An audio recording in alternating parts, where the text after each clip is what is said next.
We were created by God. See, obviously you did not create yourself, that's for sure. Our ideas of God may vary from culture to culture. Different people around the world have different ideas about it, different beliefs about it. But why we came to this idea is this: we all crawled out of our mother's wombs, and you see a newborn child how he's looking. He's asking, who, what the hell is all this? So much creation. Do you see question marks in his eyes? What? So much. Who did all this? Obviously, first he looks at his mother. Well, the mother delivered you, but she can't deliver the planet. Then you look at your father, well, obviously he can't do all this. Then you looked at every other adult around you, nobody seems to be capable of doing all this. Then being human beings, we say, there is a big human being sitting up there. He does all this. I'm sorry ladies, he's a man.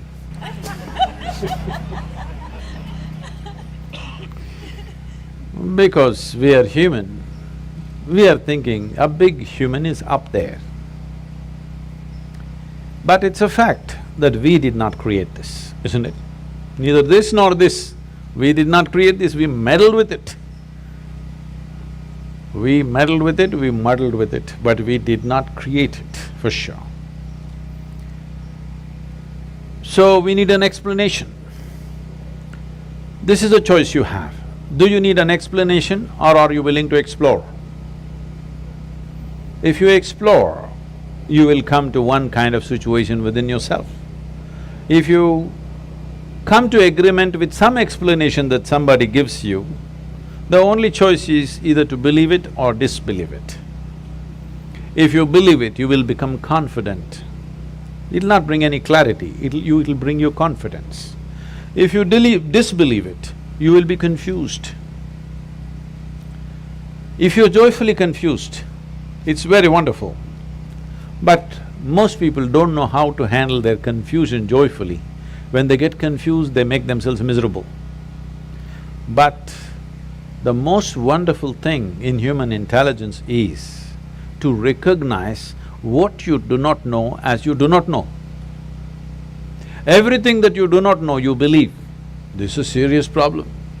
We have done terrible things to each other simply because I believe this, you believe that. Continuing to do it even now, isn't it, across the world? Because I believe one thing and you believe something else. Now if I let you live, my belief will suffer. The best thing is you're dead. Yes because you believe something else is the truth and I believe something else is the truth, now both of us can't live in one place. We can pretend for some time. When it comes to real issues, we can't be in one place. Why is it's so difficult? If you really have a working intelligence, you must be able to see what I do not know as I do not know, isn't it? Is it not very human and very wonderful to see what I do not know, what's the big deal about it? If you see I do not know is an immense possibility.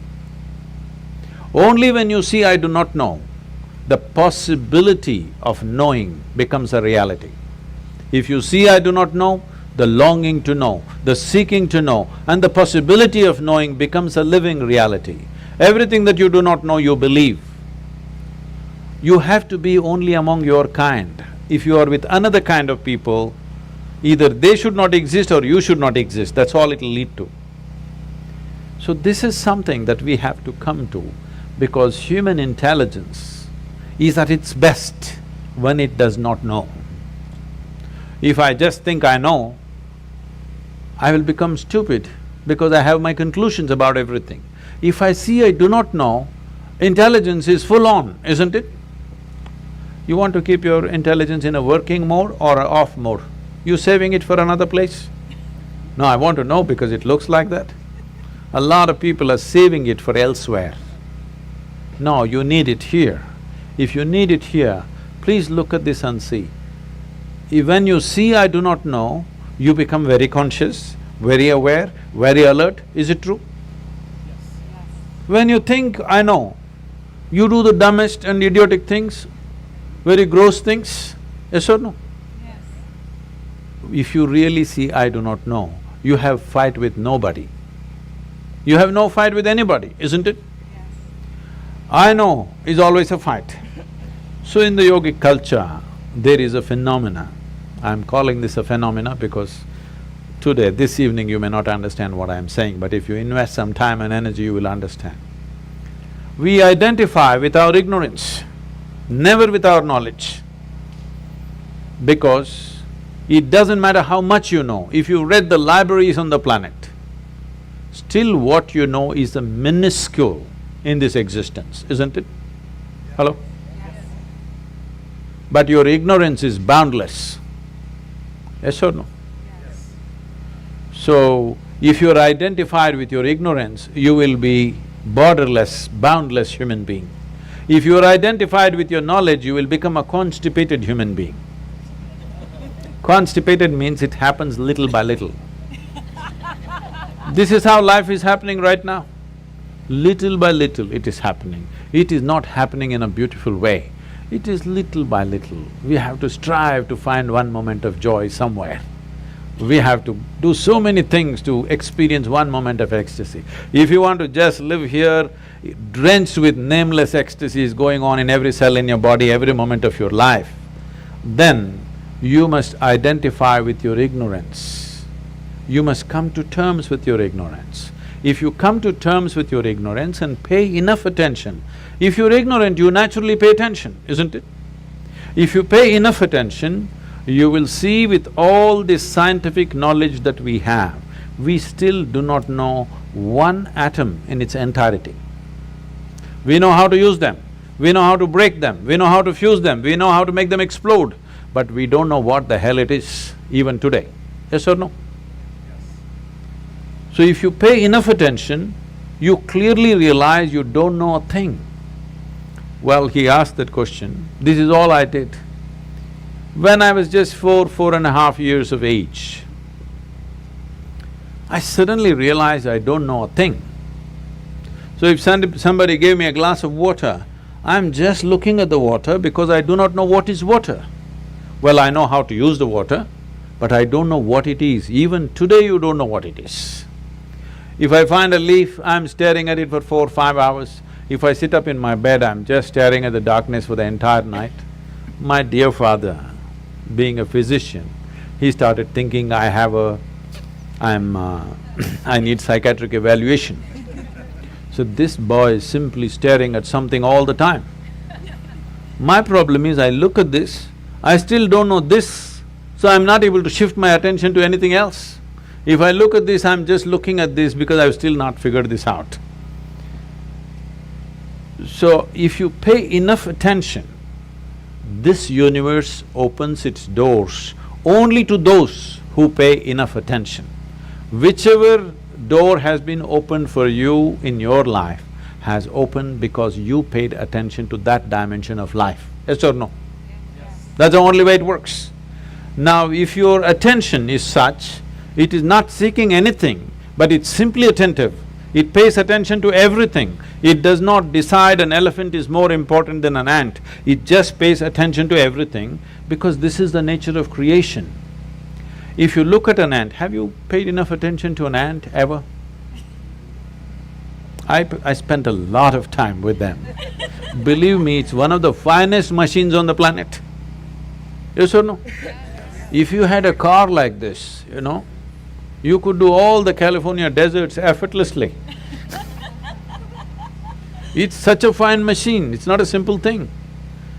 If you pay enough attention to the ant, you will realize whatever created this ant, it did not pay any less attention to the ant than it paid to you.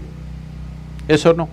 Yes. Then who the hell are you to decide who should get more attention and less attention? It is just that you have to sharpen your ability to pay attention, not to any particular thing, to simply pay attention.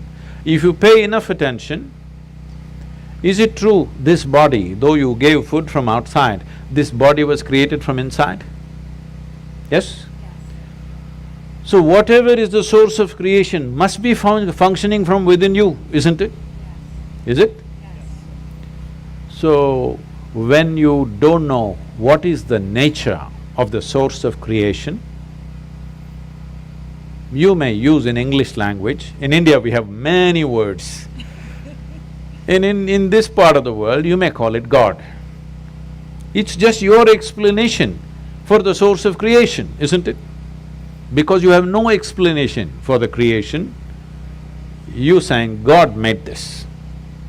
We have 1,000 names for that, all right? But fundamentally, we are trying to explain the source of creation. Is it true in your experience, the source of this life's creation is functioning from within you? If it's functioning from within you, if it's somewhere up there and you missed it, it's okay. If it's happening from within you and you missed it, isn't it a tragedy? Hello? Yes. If the source of creation is throbbing within you and you did not notice it, are you not a tragedy? Yes. So my entire life and work is to just avoid the tragedy for people. Thank you. Thank you very much.